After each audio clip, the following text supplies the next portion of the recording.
যারা যারা পেঁপে বাগান করার পরিকল্পনায় আছেন বা পরিকল্পনা করতেছেন, আগাম পেঁপে চাষ করলে মোটামুটি আপনাদের অনেক লাভ হবে।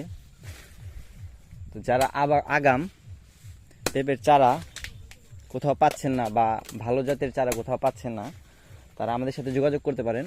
আমাদের বাগানে এসে ভিজিট করে আপনারা চারা নিয়ে যেতে পারেন। আমাদের চারাটি হচ্ছে শাহী জাতের চারা। শাহী জাতের পেঁপের উচ্চ ফলনশীল, এটা হাইব্রিড না।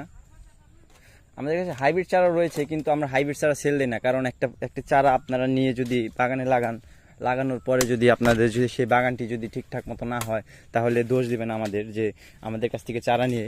এরকম অনেক মানুষই আমাদের কাছ থেকে এই হাইব্রিড চারা নিয়ে ক্ষতির সম্মুখীন হয়েছে, কোনোভাবে লাভবান হতে পারে নাই।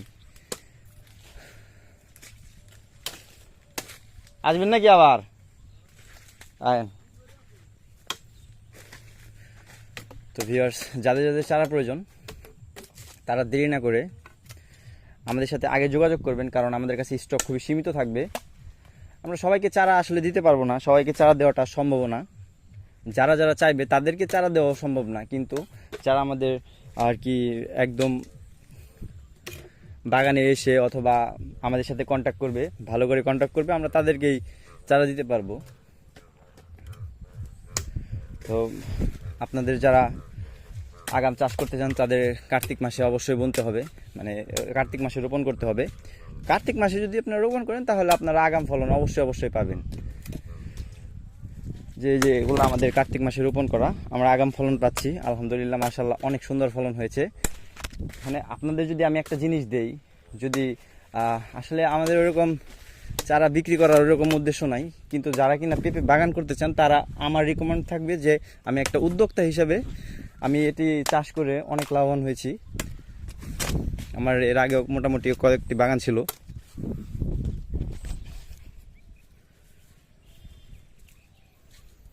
তো ভিউয়ার্স, যাদের যাদের চারা প্রয়োজন তারা আমাদের সাথে যোগাযোগ করবেন। আমাদের চ্যানেলের প্রোফাইলে গেলে আপনারা একটি ফেসবুক অ্যাকাউন্টের লিঙ্ক দেখতে পাবেন। আপনারা সেই লিঙ্কে যোগাযোগ করলে একদম আমাদের লোকেশনে এসে আমাদের কাছ থেকে চারা নিয়ে যেতে পারবেন। আসলে অনেকে চারা চাইবে, কিন্তু সবাইকে তো আর চারা দেওয়া পসিবল না। আবার অনেকে বিশ্বাসও করবে না যে আসলে কি ভাই এত ফলন হয় বা এরকম কোনো কিছু, এত ফলন কিভাবে হয় না হয়, এটা কি সত্য না মিথ্যা, এগুলো আসলে অনেকে বিশ্বাস করতে চাইবে।